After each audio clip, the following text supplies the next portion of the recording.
Howdy and hello everyone, I'm Red Critic, you're the viewer, and today we'll be talking about Raptor at Cedar Point, my favorite B&M invert coaster. I know I've only ridden a few B&M inverts at the time I'm making this video, soon to be another one because I'm finally going to get to ride Flight Deck at Great America, because I'm finally going back to California's Great America, because, you know, Cedar Fair did something.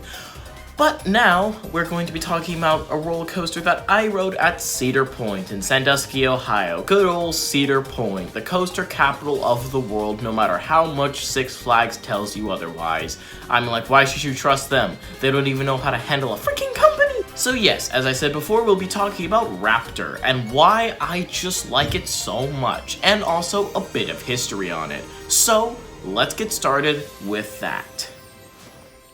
Our story starts with Cedar Point's first ever roller coaster, Switchback Railway, which opened in 1892. Switchback Railway had a height of an amazing 25 feet, a speed of a staggering 10 miles an hour, and 0 inversions. RCDB considers it a family coaster, and I honestly understand why. I'm surprised they don't consider this thing a freaking kiddie coaster. After this, they got a bunch of other coasters that I can't be bothered to name, but eventually they got their first coaster that is still around today, Blue Streak. Blue Streak was named by the local Sandusky High School, which I think is pretty nice, and the fact that they've kept the name throughout the years is pretty cool. It was considered a landmark, but then Cedar Point gave it PTC lap bars, so they had to remove that, because it originally had buzz bars. I want to know what Blue Streak felt like with buzz bars. That sounds like an amazing experience. After this, they got the Cedar Creek Mine Ride, which is also still around today. I have not ridden that one, but it does seem like a pretty nice family coaster, with it being, you know, an aero mine train, so it probably is very janky, and it looked pretty janky, but it's a classic, so it's pretty obvious why they keep it around.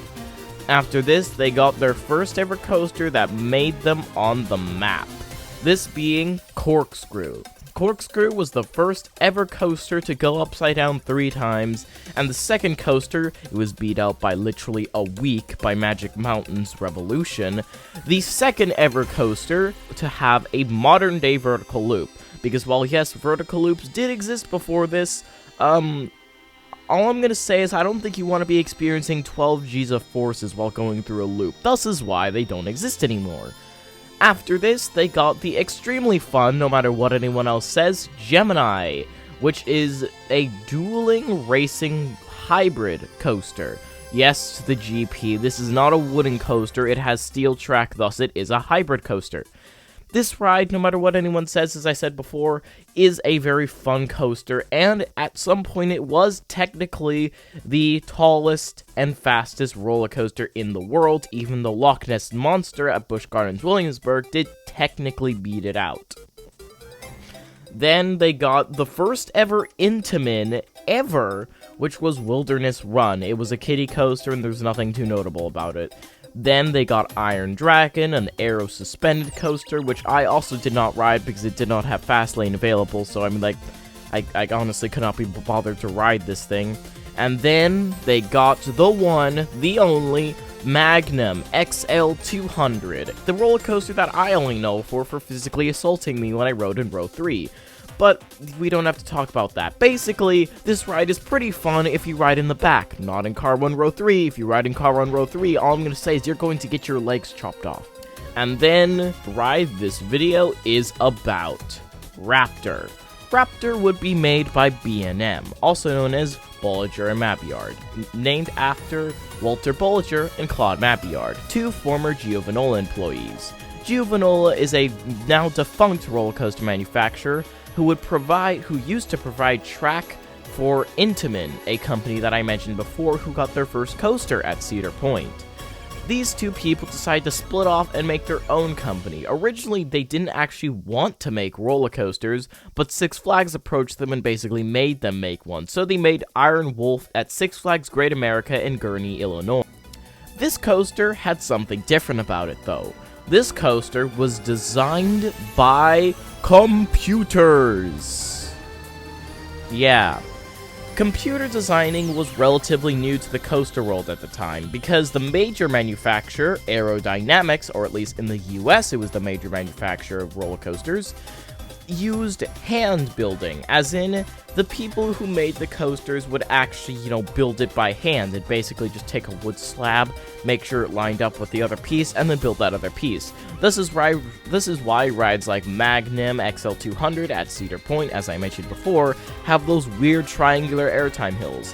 That's not because they wanted to do that, it's because they kind of had to do it, because if they wanted to make actually fully circular small airtime hills, it would be very hard, so they'd much rather just make a straight section, then a little curve over, then a straight section, and then another curve. They'd much rather do that than actually make full curves. But B&M was different. They actually used computers to design their roller coasters, meaning they could make ginormous loops, or big turns, or actually good airtime hills that didn't chop off your legs. It was an amazingly revolutionary thing. Using this great design, they built Batman the Ride at Six Flags Great Adventure. This was the world's first inverted coaster, meaning that unlike Aero's suspended coaster, it would have riders sitting on seats that had their feet dangling over the ground, instead of, the car swinging and them actually still being in a car with a... Batman the Ride and a few other inverts caught Cedar Fair's attention, and they wanted one for their flagship park, Cedar Point. And because Cedar Point had kind of been known for building the biggest, the baddest, the tallest, the fastest roller coasters, they decided that they would order the world's tallest, the world's longest, the world's fastest inverted coaster, and it would open in 1994. Raptor would be the largest project Cedar Point would undertake at the time. This was because of Raptor's placement. Raptor is placed in the middle of an already developed section of Cedar Point, near the front of the park. This meant that it would not only have to go by Blue Streak, a roller coaster that I mentioned before, already existing midways and pathways, and a bunch of other shops. So Raptor would have to take a lot of design work to figure out how it could fit around these shops and different rides. And then, after it went through the usual construction process that all coasters go through, Raptor opened with the rest of the park for that year on May 7th, 1994. So, let's look at how it rides.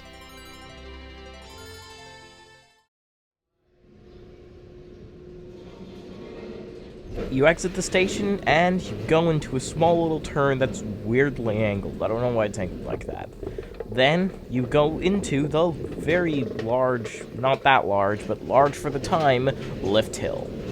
As you look around, you see Gatekeeper, Valraven, and, unfortunately now gone, Wicked Twister, and Blue Streak, which is behind you, so I don't know why you'd be seeing that unless you have eyes on the back of your head.